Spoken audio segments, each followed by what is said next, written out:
Hello, everyone. Welcome. Thanks for so much for joining us for Coaching for Confidence, a data-driven approach. We know your schedules are very busy, and we really appreciate you taking the time to be learning with us today. So my name is Lucy Sullivan, and I'm going to be your host today, along with Kayla Burnett, my colleague, who's here as well. And before we begin, we'll cover just a little bit of housekeeping. I think everybody's pretty used to Zoom at this point, but a few little details. So we are recording today's webinar, so you'll get a link to the recording. You'll get a link to the slides. We even do a blog post that has the summary of the key points, the Q&A, and we actually do a lot of great bonus resources, the research, all that stuff. So all of that is coming to your inbox, so no worries about that.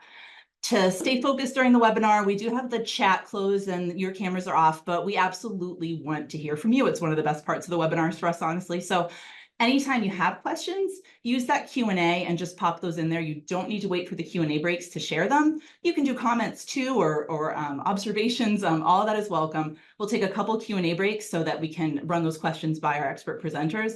Anything that we don't get to during the webinar, we're going to make sure that we do get you an answer. We actually do some really fun video Q&As and stuff in the follow-up. So you will get an answer even if we don't get to it during the hour, because sometimes there are quite a few really fascinating questions.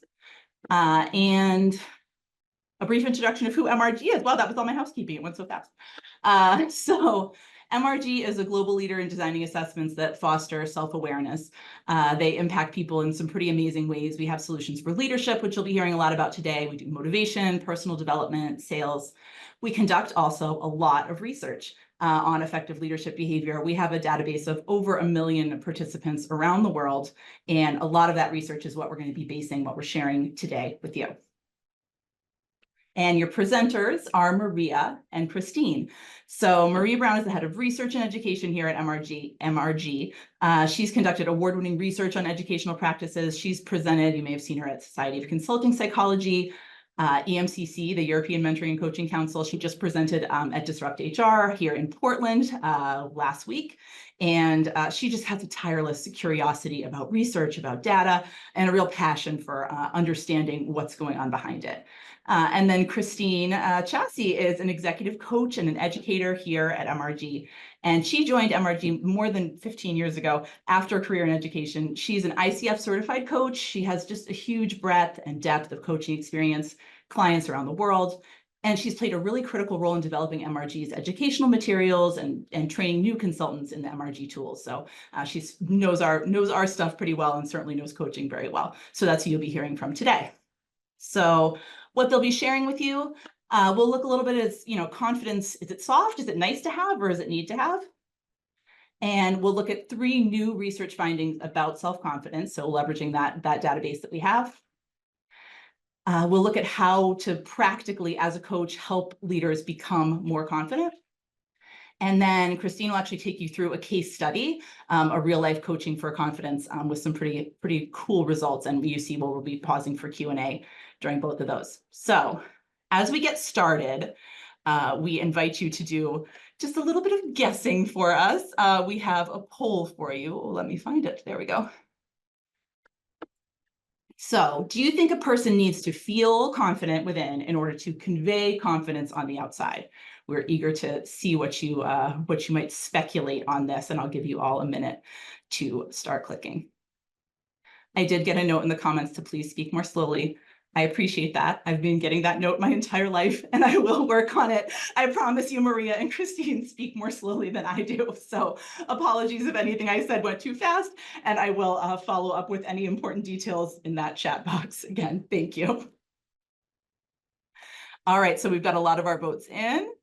I'm going to go ahead and share our results. Let's see what people think. All right. Can we see those? So wow, it's a pretty even split, honestly. This reminds me of, it was local elections here in Maine yesterday. This reminds me of my hometown voting results, but it's a very even split. So yeah, 45% thinking yes, you do, and 55% thinking no, you do not. All right, so with that, I see that, Lucy, because I think we're going to have, when we get to that point in the presentation today, we're going to have something interesting to share for all of you. We're going to settle this debate. All right, I am letting Maria take over the presentation. And again, I'm there in the Q&A if you all need anything in the meantime. Thank you, Lucy. And I'm going to turn off my camera so we can focus on those slides. Thank you, everyone, for being here today. So let's get started talking about kind of why we're here, right? Is confidence a nice to have, or is it something that we really want leaders to be focusing on, to be developing? So well, the answer is right here, right? It is critical for leaders to have self-confidence, in particularly for them to convey self-confidence, to show that they're self-confident. And the reason for that is based on lots of research, not just our own, but it is a status enhancer. What research has found is that when someone shows up as self-confident, they appear self-confident to others, other people believe that they will succeed at a task, right? And they see them as more competent. And what happens is that as a result of that, they tend to experience more social success. They're given more control, more power, more opportunities to lead. So a lot of the things that leaders work hard to develop, right? So they're getting that from simply conveying self-confidence. So think about sales leader walks into a meeting, says, my team's going to beat our sales goals this month. And people hear that. They see them as self-confident. They believe they're going to do it. They see them as competent. And that person gets more projects. They get more accounts and so on, right? So there is a tangible result there, right? What's really interesting is that it's not just a status enhancer, but the benefits persist. So when someone appears self-confident, they tend to continue to get those status enhancing effects even after they fail or trip here and there, right? Even after there's evidence that suggests that they are not as competent as was originally thought. So let's say that same sales leader misses a few of those goals.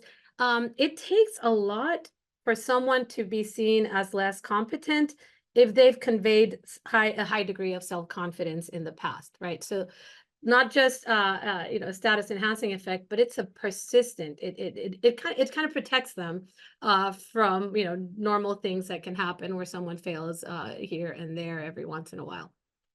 So absolutely critical to convey self-confidence. So let me share with you what MRG has found in terms of self-confidence, and it'll add more to this idea of why it's critical, but also a few other things. So the study that we are sharing with you today involves a group of almost 15,000 leaders, and this is recent data, 2018 to 2024. So we're looking at contemporary leadership data from all over the world, all industries, and you can see generation and gender distribution right here on this slide. So that group of leaders completed a 360 leadership assessment called the Leadership Effectiveness Analysis, or LEA 360 for short, that measures behavior and effectiveness from different perspectives. So from the self perspective, it measures a leader's own self-confidence, right? How self-confident they feel. Now, from their, and it also measures their own perception of their behaviors. The LEA measures 22 leadership behaviors, and in the assessment, we can measure how the leader perceives they are behaving in terms of those 22 behaviors on a daily basis. From the observer side, right, bosses, peers, and direct reports, the assessment measures perceptions of a leader's self-confidence. In this case, how much self-confidence they are conveying. It measures observers' perceptions of a leader's effectiveness in 31 leadership areas. And this is pretty broad. It covers cognitive skills, people skills, business skills. It's a broad set of effectiveness measures. And then finally, it measures observers' perceptions of the leader's behaviors, specifically in the same 22 leadership behaviors that are measured from the perspective of the self. So confidence measured from the self perspective and from the observer perspective, behaviors from the leader's own perspective and from their observer's perspective. And then there are these additional 31 measures of effectiveness that are measured from the perspective of the observer. How effective is this leader in these 31 different areas? So self-confidence, since it's what we're talking about today, we wanted to share how we measure it, right? How we operationalize it. So starting with felt self-confidence, how self-confident a leader feels. That is measured on as using an anchored rating, a scale of 1 to 7. And the item is simply this: I trust my abilities, judgment, and capabilities. I feel that I have the capacity to achieve what I want to achieve. This is answered by the leader, and they rate it based on level of agreement with that statement. Now, from the perspective of the observers, bosses, peers, and direct reports, same item, but the perspective changes, right? So this leader appears to trust their abilities, judgment, and capabilities. They convey the capacity to achieve what they want to achieve, right? So we're looking at both what the person is feeling internally and then what others are seeing in them, what they are conveying to others. Okay, so with that in mind, let's talk about what we found in this research. So finding number 1, conveying confidence is a predictor of positive leadership outcomes. So I've already shared with you what we found from other research that it has status enhancing effects, but we found a few more very tangible things that suggest that conveying self-confidence is critical. So number 1 is that so for every point increase in conveyed self-confidence, leaders are also being perceived as more effective overall as a leader. So for every 1 point increase in conveyed self-confidence, we see an almost half point increase in ratings of overall effectiveness. So, I mean, really nice jump when a leader conveys more self-confidence. We also looked at the other 31 effectiveness measures. So what we found is that for leaders who are most self-confident, who convey the most self-confidence at top 25%, they are also rated higher on 21 out of the 31 other effectiveness measures. That's 68% of those competencies, which, as I mentioned before, cover a broad set of areas and skills in cognitive skills, business skills, social or interpersonal skills. It's pretty broad, right? The effects of conveying a high degree of self-confidence seems to be boosting them in all these different areas. So critical, absolutely. Conveying self-confidence is a predictor of positive leadership outcomes. Finding number 2, and this is related to the poll that you guys just answered. Felt self-confidence and conveyed self-confidence are not related. So our finding was that the correlation between felt and conveyed self-confidence is rather weak. So do leaders need to feel self-confident to convey self-confidence? Absolutely not. It is not necessary to feel it to convey it. And that is, again, there's no practical relationship between the two. Okay. So what does that tell us as coaches? It's actually pretty encouraging. It means that as we're working with leaders, if we want to work on them to convey greater self-confidence so that they can reap the benefits of conveying self-confidence, they don't necessarily need to feel it in every moment or in every circumstance or most of the time. Our clients can actually start to work on conveying self-confidence and start to reap the benefits of conveyed self-confidence even while they're working on what's going on inside, right? We can focus as coaches on the conveyed side of things, either separately or instead of focusing on the felt self-confidence. Okay, finding number 3.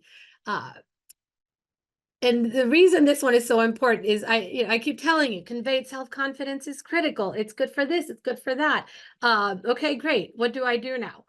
So there is a specific behavior profile associated with conveying self-confidence as a leader. So in a way, what I'm about to show you is a little formula for helping leaders convey greater self-confidence.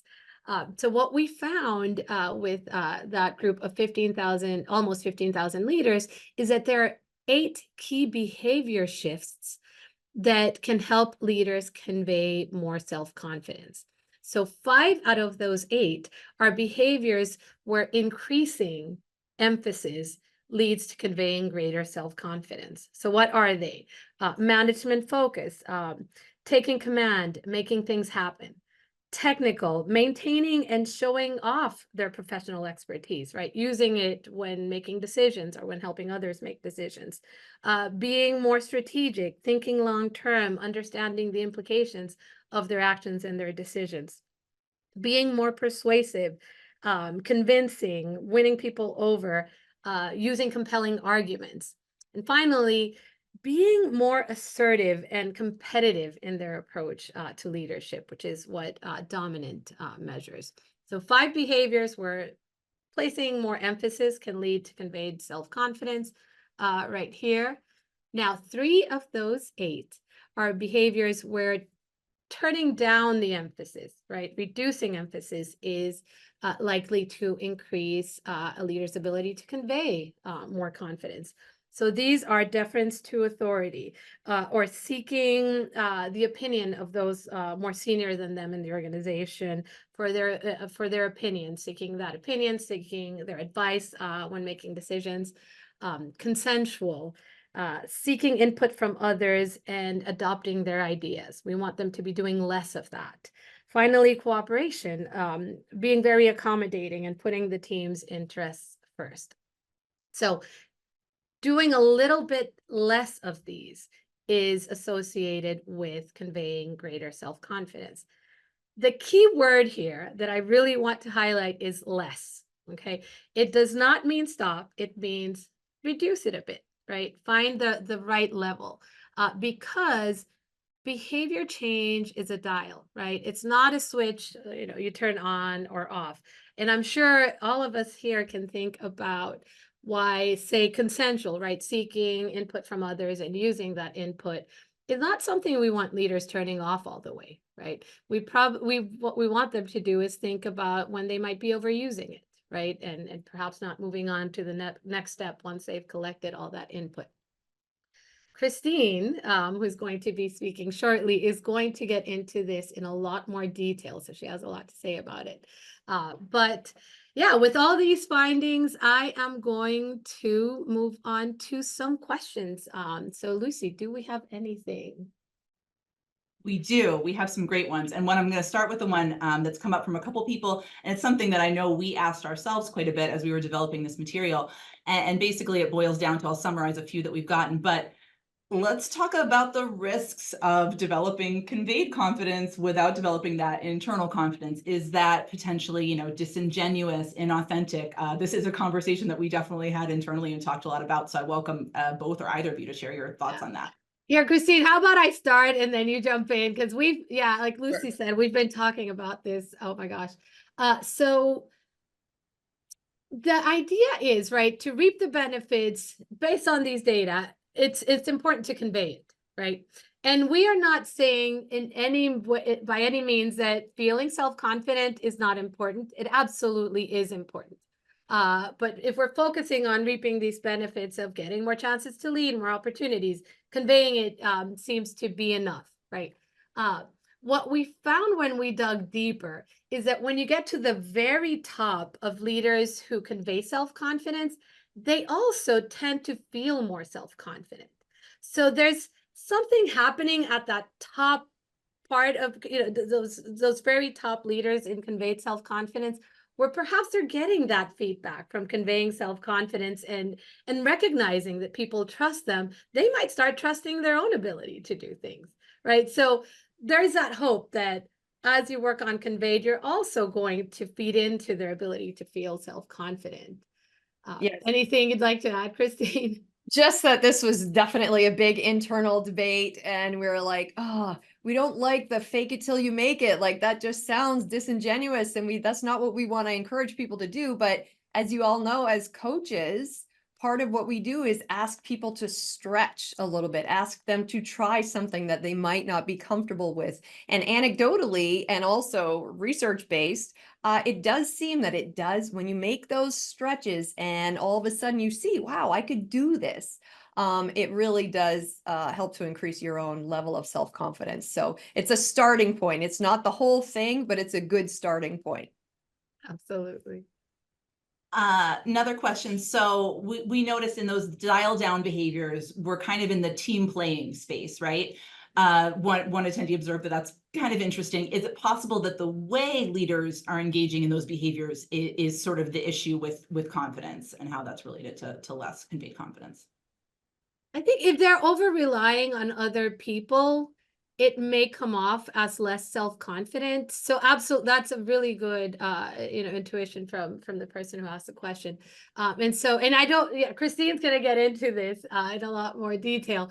But there's a balance there, right? Like when are you overusing that help and all of those ideas that aren't important, right? To a certain degree. Right. Yeah. Absolutely. And like, for example, with consensual, as Maria said, you don't want to dial that down. So you don't want to dial it down too much. You want to dial it down, but not completely get rid of it. But once you've asked for the input, then make the call, you know, so that's a way to still utilize the behavior, but then show the decisive side that conveys more self-confidence. One question, and this is for folks who might know our LEA assessment where this research comes from. We have an exaggeration scale. Someone was wondering if we've looked at self-confidence in relation to that exaggeration scale. I don't think we have, actually, not recently. We'll look into that and add it to the Q&A perhaps that we share with you all. Great question. Great question, yes. Are there any differences, Maria, this is a question for you, and I know we did talk about this, but can you talk about any differences that were shown in data for gender? So what we found is, so there is no difference in conveyed self-confidence across genders, which is a finding we've, MRG has noticed for a while, right? So both men and women are, in general, are seen as equally self-confident. But what's really interesting too is that there's no difference in felt self-confidence between the genders. So both men and women are feeling about the same level of self-confidence. No statistically significant differences there. So we're kind of all, at least when looking at the two, those two genders, right? We're kind of all in the same boat. As kind of follow-up question to that, are women more at risk when they make some of these adjustments that we're recommending that are associated with these 8 behaviors? And I think it would probably have to dig deeper into the data, but yeah, are there risks for women specifically that maybe aren't as present for men when they make those behavior adjustments? I think there always are, and and that's focusing on gender. I mean, generationally, there might be additional risks, and so in how people interpret our actions. And that my recommendation there is stick to that dial idea, try things out and see what the reaction is, and test it out, right? Don't go all in. And that's where coaching is really helpful, right? Because it can help you process that feedback that you might be receiving and helping the leader decide whether they need to turn it up a little more or, a little less, perhaps. One more question. We have some really good ones, and I do want to make sure we get into these. And some of them will require, we had a lot of research, so we weren't able to share all of it. So I know we'll want to dig deeper into that. But someone with a very good memory remembers that our data from several years ago, many years ago, when we presented on confidence, showed that men and women were conveying equal confidence, but women were feeling less. And this is a shift then from that data. Any impressions of that, or anything you want to comment on with that? No, totally. We saw that was, goodness, 2021, I believe, is when we ran that research. So it's been a while. The sample size is much bigger now. So that may be part of it. Some things may have shifted in terms of the workforce. We had a whole pandemic thing happen in between the earlier data that we had then and now. So that may, and I think it was before 2021, but yeah, it's been a while. So this seems to be the persistent finding. That was the first one. As we've added more data, 15,000 people, I'm pretty sure this is the one that's going to stick. There's really no difference in self-confidence between those two genders. All right, that is time to shift over to Christine, who's going to go deeper into, okay, what do we do about it as coaches? I do see all your terrific questions, many more than we could answer in that little segment, but we will get to more of them later, as well as offline. So do keep them coming. Don't think we're ignoring you. They are. Your answers are on the way. All right, thanks. Take it away, Christine. Okay, thanks, Lucy and Maria. So Maria has talked to you all about the 8 different behavior shifts to convey more confidence. And now I'm going to show you how to use this information and how you can work with it with your clients.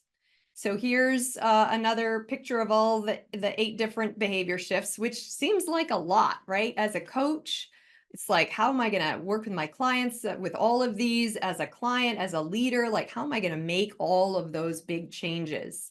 But there are a couple of different ways that we can avoid the overwhelm of thinking about 8 different leadership behaviors.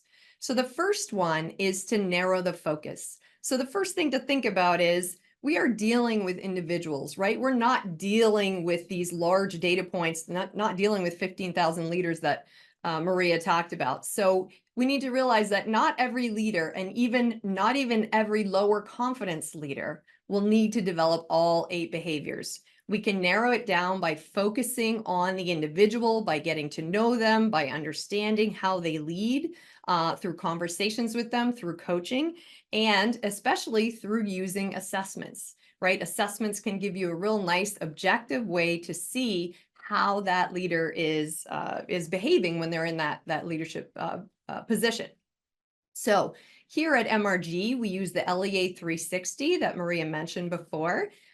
It's where we get all of our research from, and it's also the assessment that we use in all of our coaching engagements and all of our leadership development projects and programs. Regardless of which assessment you use, make sure that you're using something that's psychometrically sound and objective and is really good at identifying your coachee's unique needs.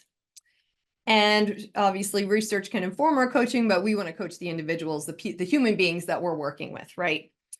Just a little bit more about the assessment that we use. Again, it's the LEA 360. It measures 22 different leadership behaviors that have been isolated based upon observations of leaders all around the world. And it rates them from 4 perspectives: the self, the leader themselves, the boss, the peers, and the direct reports. And we have a sample question here. You can see it says, when I've set an objective, I make it happen, I follow it up, I explain it thoroughly. So the assessment has a unique questionnaire design. It's called the semi-ipsative questionnaire design. And what you'll notice about the options that a person has to choose from is that they are value neutral. They're specific and value neutral. So there's not one that sounds really positive and one that sounds really negative. It's really hard for a person to say, oh, I want to look good, so I'm going to choose this option. They really have to think about all 3 options and say, which one really sounds like me, right? And then if you notice on the right-hand side where they have to choose most or next, this will capture not only the order of which item they think sounds most like them, but the magnitude to which they agree with that statement. So it gets the data on an individual becomes very, very specific and unique to that individual. It differentiates from among those 22 behaviors. And, 2 people do not look alike when they take these assessments. Now, why do we focus on behavior? So there are a few things to understand about measuring and developing behavior. The first thing is that it's descriptive, right? It's measuring what a leader is doing. And because we're looking at observable behavior, things that someone else can observe a leader performing, then we understand exactly what that behavior is. And if they want to develop something, they've got a roadmap for how they, which direction they can go, what they can do to develop that particular behavior. It's neutral. Again, there's nothing inherently positive or negative about each behavior. Each behavior can be used well, or it can be used not so well, depending upon their context. So the organization, the role, the situation, the individual, you really need to pay attention to all of that. There's not one magic recipe for effective leadership. You need to consider all of those factors to determine which behaviors to emphasize and which behaviors to de-emphasize.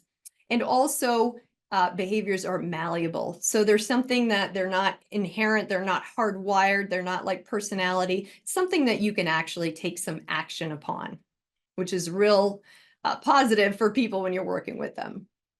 Okay, and so this is the type of report that you get with a 360, and you'll notice you've got all the different colored dots, and that's going to show the perspectives from the boss, peers, and direct reports. So once you've got a report from an assessment similar to this, you can look at, oh, okay, in this case, management focus was something that is helpful for dialing up confidence. Well, their management focus scores are already pretty good, but strategic, oh, their strategic scores are a little bit lower. That's where we're going to start. That's where we're going to focus our development.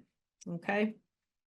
So the first reason not to get overwhelmed was because you're really coaching the individual and they're not going to have to work on all 8 of these behaviors. The second reason not to get overwhelmed is to think in themes. So there are 2 major themes that we found in these 8 shifts.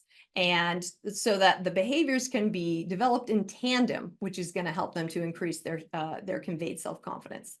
So the first one is know your stuff. And the 2 behaviors related to that are strategic and technical. So strategic, as Maria said, is about thinking ahead, prioritizing what's most important, using the past to anticipate the future. So that's one way. If they're taking the time, if they're slowing down and really planning ahead and analyzing and thinking, that's going to help them to know their stuff. And then technical is developing that expertise. So looking at themselves objectively, are there areas in which I can increase my professional expertise? When and how am I going to develop those? So that's the first theme. The second theme is step up and speak up. And we have the other 6 behaviors are in that. And there are 3 that you want to dial up.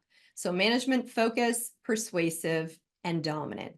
Management focus is all about stepping up, increasing your influence, taking charge, giving others direction, dealing with conflict, taking ownership, redirecting meetings and conversations. Okay, really, it's kind of traditional leadership behavior, but it's very, very important to in order to convey self-confidence.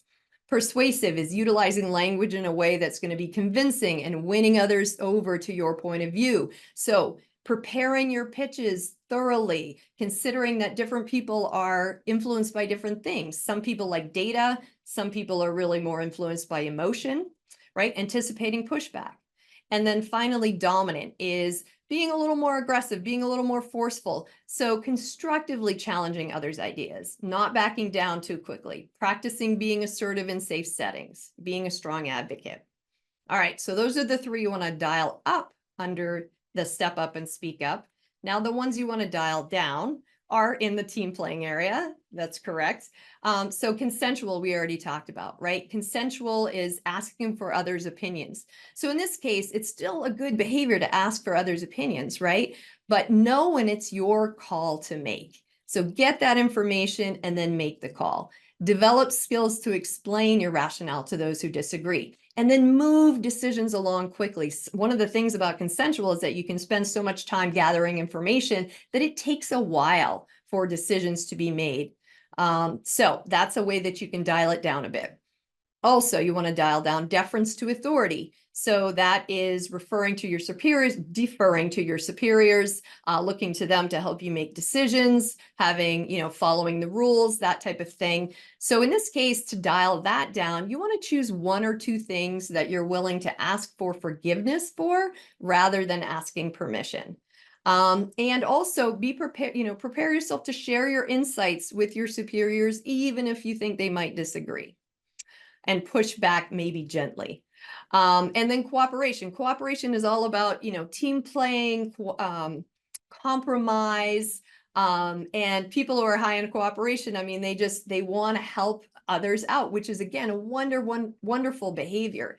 But it's important for them to set time aside to focus on their own priorities, to practice saying no, to determine what's non-negotiable for them and standing up for it. Okay, so those are the two themes that can maybe help decrease the overwhelm. And what you're going to notice is when you start dialing up some of the things like management, focus, and persuasive, automatically some of these other areas start to dial down. So it's not as big of a lift or as heavy as a lift as you might think. All right. And so this is just another reminder that behavior change is a dial, not a light switch. We're just talking about increments, trying things out. And in your coaching relationship, that's where they can go to a meeting and give it a shot. And then you come back and reflect with them on how it went. Trying it out, see how it went, seeing whether to dial it up more, dial it down a bit, and see the result. All right, so now this is my favorite part to talk about, because as we were preparing for this webinar, Lucy was like, oh, we really need a case study. And I was thinking through my clients and I'm like, oh, who should I think about? Who should I check out? And I found this person and it was like, oh my God, this is the perfect person for this case study. So meet Andre. Andre is 28. He's a project manager at a transportation company. He's been there at the organization for 2.5 years. When he came to me, he was about 1 year into this management position. And he was brought to us at MRG because his boss was feeling like, his boss saw a lot of potential in Andre, but he was feeling like, man, as a manager, he's not getting the most out of his team. His team seems a little lost. They seem disorganized. It doesn't seem like he's giving them a lot of direction. And then additionally, the boss felt like Andre kept coming to him to ask for, his advice on decisions, direction, and other people in the organization were kind of feeling that way as well. So Andre was getting this reputation as, is he really leadership material? Is he, is he gonna do really well? Is he gonna succeed in this role?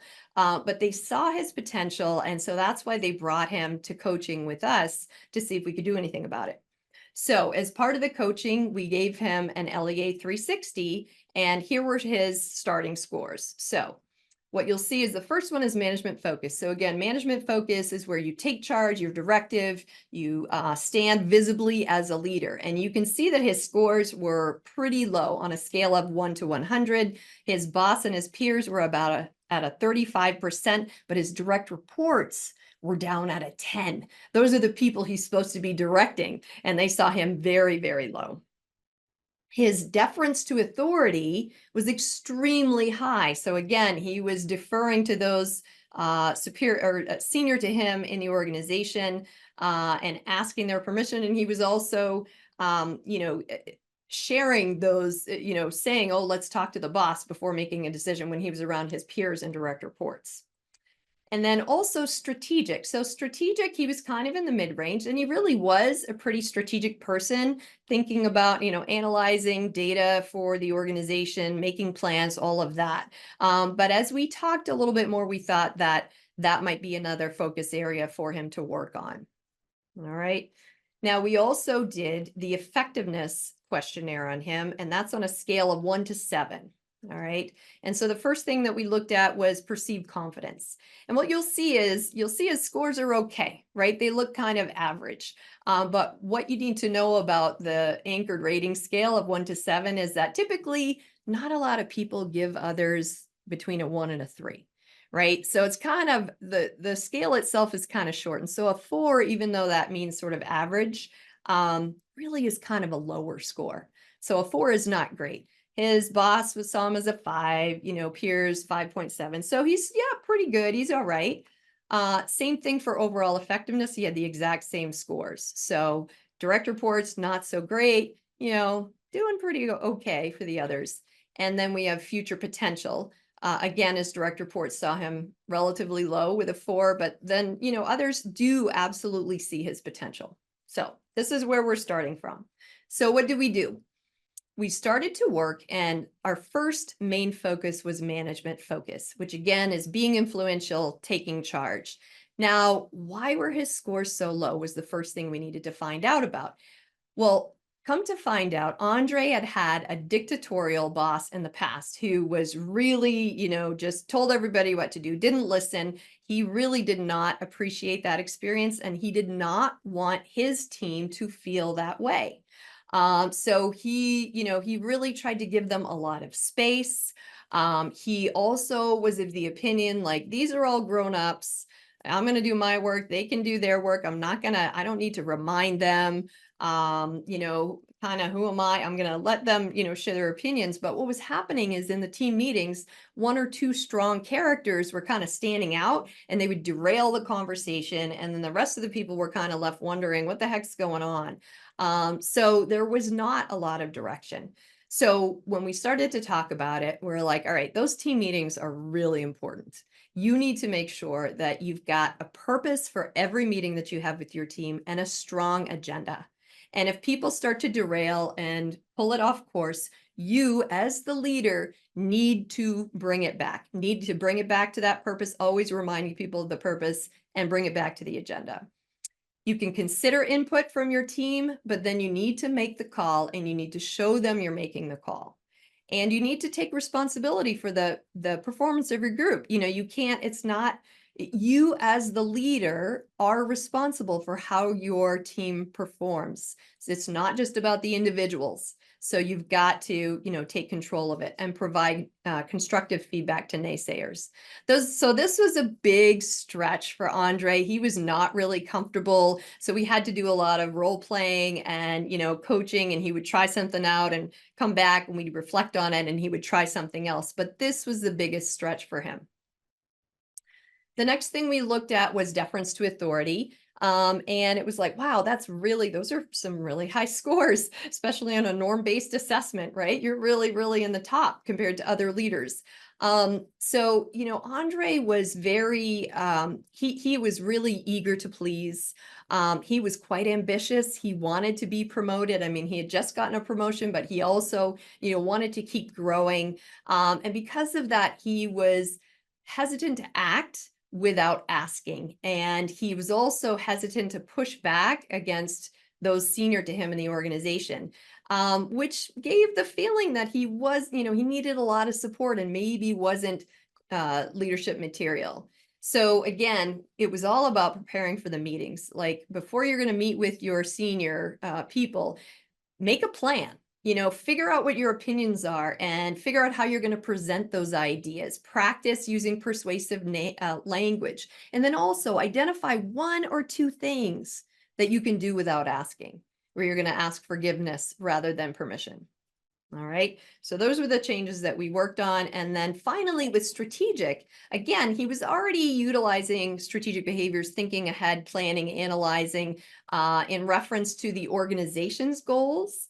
But he wasn't really thinking strategically about himself and his own career advancement. So the first thing we talked about was, make sure you're sharing those strategic ideas that you have about the organization with people around you. Make sure you're sharing them with your boss, with your peers, with your direct reports.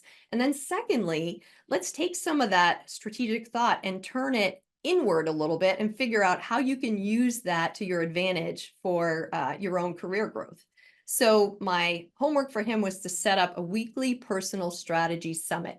And what that is it's just blocking off like an hour in your week. And usually I suggest to people to do it like after a weekend. So do it on Sunday or do it early Monday morning before you get in. Don't start your emails, just block off your time and protect it. So put it in your calendar. Don't allow anyone to come in and try to grab you out of your own personal meeting. People are high in cooperation. They have a really hard time doing that. What if my team needs me? But no, you've got to block off that time and you've got to protect it. And during that personal strategy summit, I asked Andre to answer some of these questions. What important meetings are coming up for me this week or in 2 weeks, in the next 2 weeks? How can I prepare for them? And when will I prepare for them? So when will I block off time on my calendar this week to make sure I'm ready for that meeting with the boss? I'm ready for that team meeting. What expertise do I need to bring to these meetings, and how and when will I get it? Do I have an opportunity to lead in these meetings? Well, obviously when he's leading the team meeting, he does, but maybe there's a peer group meeting where he could say, yeah, I got this, I'll take it. Or, you know, with his the senior team, he could also stand up and show his leadership abilities. Getting really clear and intentional on what ideas am I pushing for and how can I make them convincing? And then what objections might I encounter and how can I push back? So these are just some of the questions that you can ask yourself, or a leader or a client can ask themselves during a personal strategy summit. And these are some of the ones that we used with Andre, right? And in the end, what we were saying was to look at each meeting as an opportunity to demonstrate both your competence and your confidence, right? So we worked along, you know, I had him for 6 or 9 months. I can't remember exactly how long. He was seeing some progress. His boss was seeing some progress. That was great. And I was okay, you know, take care, bye-bye, love you, you know, off you go, when our engagement was done. So that was that. Until 2 years later, independently, he came back to me. He was part of a leadership development program that happened to use the LEA 360. So we got to give it to him again 2 years later, and I got to coach him again, which was so exciting. And what was interesting is his boss, his peers, his direct reports were all the exact same people, except for one direct report had changed. That was it. So this was a true time 1, time 2 comparison. So when he retook the LEA 360 2 years later, his management focus scores went up an average of 113%. Now, remember, that was the big one we were working on. So we were psyched about that. I mean, from his boss's perspective, it went up from 35 to a 75. From his direct reports perspective, it went up from a 10 to a 45. So big shift for him in that behavior. We looked at his deference to authority. That went down just a little bit, average of 6%. However, it was still a nice shift. People were starting to notice it. And then strategic went up an average of 19%. So another, you know, pretty big shift. I think mostly because he was sharing those strategic ideas that he had, whereas before he had been keeping them to himself. So also we redid the effectiveness questionnaire. His perceived confidence jumped up an average of 20%. Which was exciting, but more importantly, his overall effectiveness also jumped up 20%, and his future potential jumped up 20%. Now, I don't know if you can see it here, but the jump for his boss went from a 5, which is kind of like, yeah, you're doing okay, to a 7. The 7 is the highest score you can give someone, right? And it says exceptional. The descriptor is like exceptional, one of the best I've seen. So to have your boss's opinion jump up 2 points, that's a big deal. So we were really excited when we saw those results. And so in addition to noteworthy movements in his behavior scores, his effectiveness ratings increased across the board, and he is being considered for a promotion. And this is the truth. And so this is not, okay, just so you know, we don't share our clients' names or anything. So Andre's not his name and he doesn't really look like this, but there is a human being out there who did make this transformation and is now being considered for a promotion. So everybody, you know, send a little juju to Andre. All right. We're hoping that this is all going to work out for him. But in the meantime, he's done a great job, just really improving his leadership effectiveness. So the last thing I want to leave you with is the most important big point here is that confidence is a practice. It's not a personality trait. By focusing on specific behaviors, you can help your clients convey more confidence and reap the benefits. Okay, that's all I got for you. I'll hand it back to Lucy. Fantastic. Thank you, Christine. And thanks everyone for your questions. Those are still coming in and I have plenty to start us off. So we have a few more minutes for questions, folks. So go ahead and leave those. I also put, if you don't know the LEA well yet and you're interested in it, look in your webinar chat. There's a link for you to just pop in your email address and name. And if you want to try that out, see how it might fit in your practice, kind of test drive it with our team. you can do that. So just keep an eye out for that link and pop your info in there. All right, questions. So I'm going to go last ones first, just because this just kind of came up. What are the recommendations around retaking an LEA? I know it doesn't kind of necessarily always happen, so it made it such a great case study. Do you have recommendations around that, or what other advice do you have if retaking an LEA 360 isn't necessarily in the cards or isn't an option? How else does somebody kind of keep an eye on their progress when you're trying to make shifts like this? Yeah, that's a great question. It can be complicated with retaking. Again, one of the reasons why this was such a great case is because all of the observers were almost exactly the same people. So what can happen when someone retakes a 360 assessment is that if their job has changed or if the people around them have changed, it's really hard to get a very clear time 1, time 2 comparison. So some other things that you can do, I mean, you can always do it. You can always give it a try, and you can always, you're gonna see some of those shifts, absolutely, but it may not be quite as clear as if you've got a true time 1, time 2 comparison. But some other things that you can do are,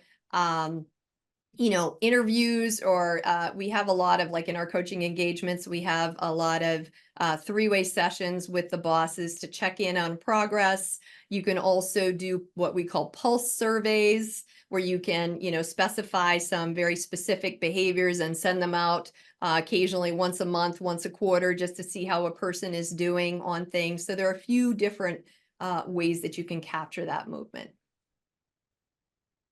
I want to bring us back to a question that was coming up in the first half that I think is really important. I can't say we have, all the answers here, but I think it's important for us to acknowledge and reflect on when we think about some of these, especially these dial down behaviors, but really all those behavior shifts. When we think about people of color, women of color, especially leaders of color, many of them have experienced that they have a lot less latitude, that they're walking a much thinner tightrope around those behavior changes. I guess, what are your, reflections and thoughts on that? I'm not sure necessarily in our demographic data how much we have broken down, Maria, or how much you can do on the spot. Maria, to do on the spot. We may need to dig into our database more to explore from a data perspective, but interested in your, reflections on that as we make these kind of, broad recommendations. Yeah, I think, and we talked a little bit about it when we talked about gender, and I mentioned generation as another potential factor. Race, ethnicity could also is definitely going to be a factor.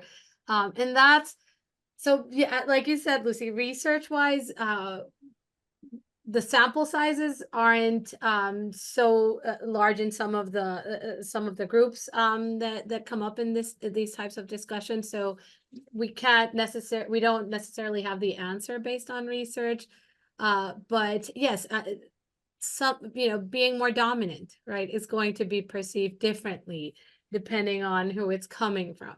And that is, that's part of the coaching conversation, right? And testing it out, seeing how it's going. I wonder too, if pulse surveys can assess some of that, right? How something's being perceived, because you could include an effectiveness measure in those pulse surveys and see if it's shifting in the wrong direction, which is absolutely something that you'd want the leader to be aware of. Yeah. I think it's really important. The relationship with the client is really important for the coach to be aware of those potential areas where a person, because of their gender, their race, whatever it is, where behaviors might be interpreted differently. And I think it's important to tread carefully in those areas, and, instead of dialing it up 30 points, dial it up 10 and see what happens. It's unfortunate, that's the case. It really is. But we're dealing with reality here. So we've got to deal with the individuals we're working with in the reality that they're in. And our job is to continue to help them to figure out what the best mix is going to be for them.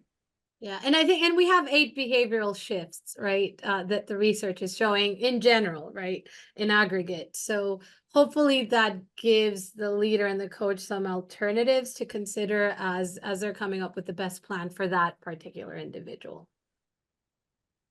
Thinking more of unconscious bias, slightly different perspective on it, but going back to those, that association with effectiveness, confidence and effectiveness. Maria, what do you think about, the halo effect there, kind of, where if somebody's conveying self-confidence, that they're you know, they've got this halo effect, and that's really where those ratings are coming from. You want to speak on that? Yeah, absolutely. And it's always a concern. We look at it, but so it's 21 out of 31, right? So it's not across the board.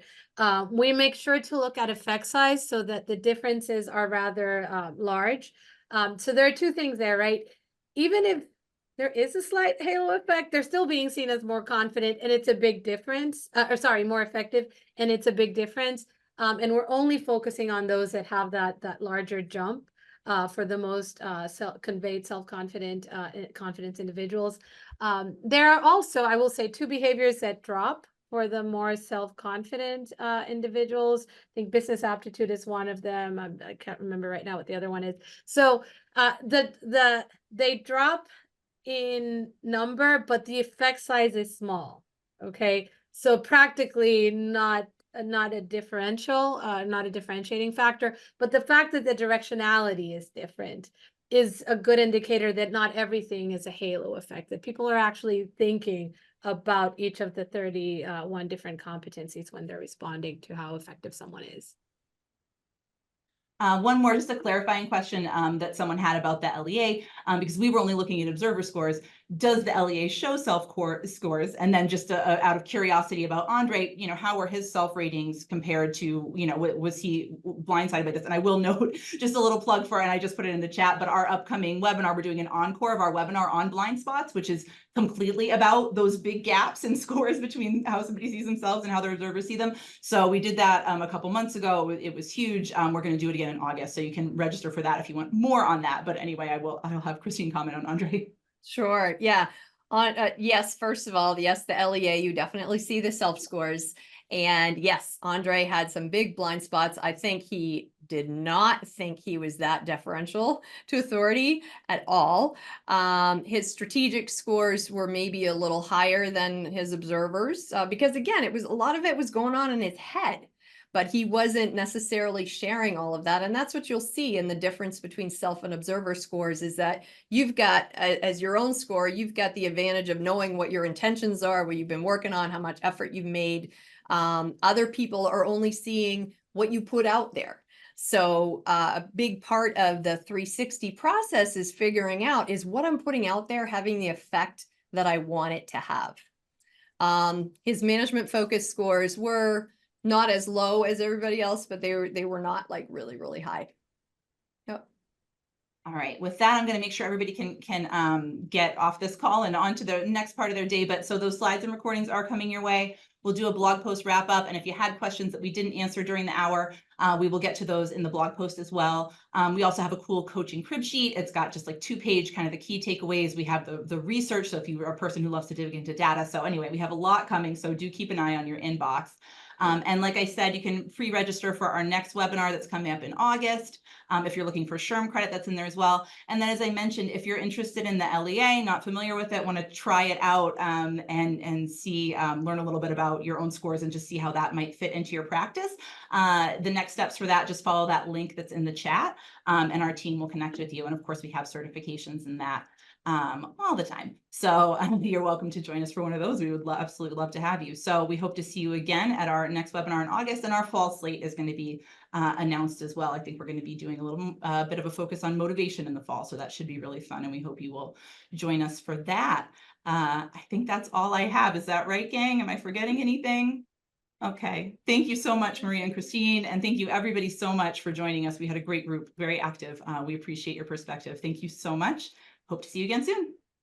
Thank you. Bye.